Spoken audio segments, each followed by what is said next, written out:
Fala, meu amigo Polon, a todos que nos escutam ou até assistam aí pelo Top Media News, aqui deputado federal Eduardo Bolsonaro. Vim aqui prestar alguns esclarecimentos sobre uma recente comitiva de senadores que foi aos Estados Unidos. Primeiro, os senadores estavam sempre focados na parte comercial. Apenas agora que a missão acabou, e ao que parece, querem a paternidade da criança bonita que foi a deixada de lado de algumas áreas da taxação de 50% do Donald Trump, alguns desses senadores agora começam a falar um pouco sobre política.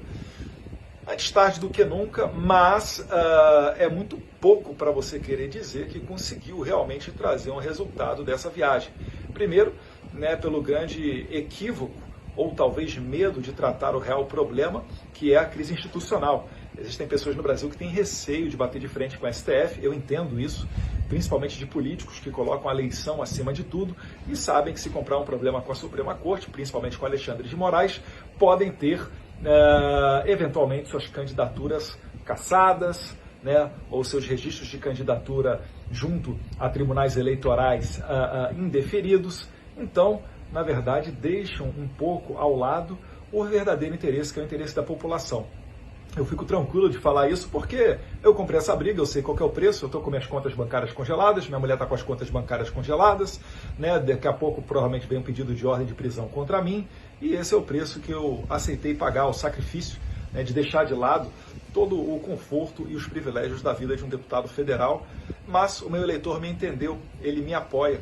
E nessa questão da tarifa, inclusive, quando o Trump ontem assinou o decreto, a ordem executiva, sob o título de Ordem Executiva de Sanções contra os inimigos da democracia no Brasil. Então, mais uma vez, um título onde ele fala que o problema não é meramente comercial. É por isso que o Brasil levou essa taxação de 50%, ao contrário de outros países que levaram 20% a 30% apenas dessa tarifa. Então, setores como a Cutrale, principalmente, a maior produtora de suco de laranja do Brasil, a Embraer, que está entre os top 4 produtos que mais pesam na balança comercial com os norte-americanos, acabaram ficando de fora. E graças a Deus, porque aqueles que ainda achavam que teria uma esperança da China substituir os Estados Unidos nessa comercialização, as autoridades chinesas já falaram que não tem interesse em substituir os Estados Unidos, até porque a China tradicionalmente compra outro tipo de produto brasileiro. Vocês aí do Mato Grosso do Sul sabem melhor do que ninguém, principalmente a soja. E não tem problema nenhum nisso, tá? Querendo pagar, não tem problema nenhum. O problema é, às vezes, criarem entraves e depreciarem o nosso produto para querer baixar o preço. Algo um pouco sujo, em bom português. Mas essa aí é outra questão. Então, com relação a essas tarifas, é isso daí que aconteceu. O Donald Trump fez essa sinalização.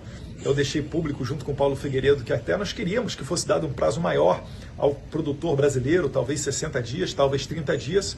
Não foi exatamente como desejávamos, mas foi ouvido um pouco da nossa voz aí na Casa Branca, deixando de lado alguns setores importantes para o Brasil.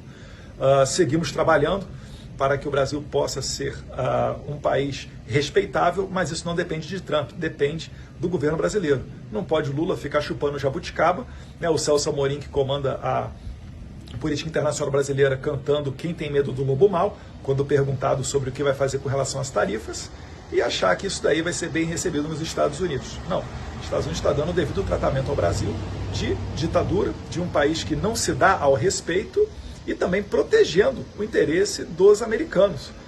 Ou vocês acham que ia passar batido a expulsão do X e congelamento das contas da Starlink? Ou vocês acham que o Alexandre de Moraes, expedindo ordem de prisão contra cidadão americano, porque estava tuitando desde solo americano contra o Alexandre de Moraes, vocês acham que isso daí seria realmente engolido a seco por Donald Trump? Obviamente que não.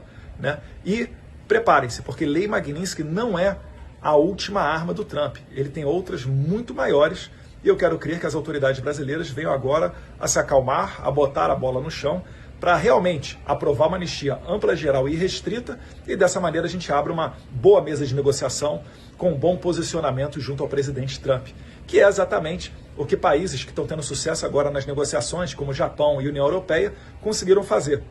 Então, que Deus abençoe e ilumine as autoridades brasileiras e que a gente consiga resgatar essa nossa democracia. Finalizo dizendo que esse resgate da democracia vai passar pelas manifestações agora, dia 3 de agosto, por todo o Brasil, as pessoas nas ruas. Eu sei que tem muita gente cansada, mas isso daí sim gera resultado. Se não fosse as pessoas nas ruas mostrando que existe uma conscientização de que Alexandre de Moraes é um ditador, a gente jamais, nesse momento, conseguiria se mexer aqui nos Estados Unidos para sancioná-lo através da Lei Magnitsky. Muito obrigado a todos vocês. Espero que compreendam que sacrifícios são necessários, mas a vida é assim. Não vai vir nada suave.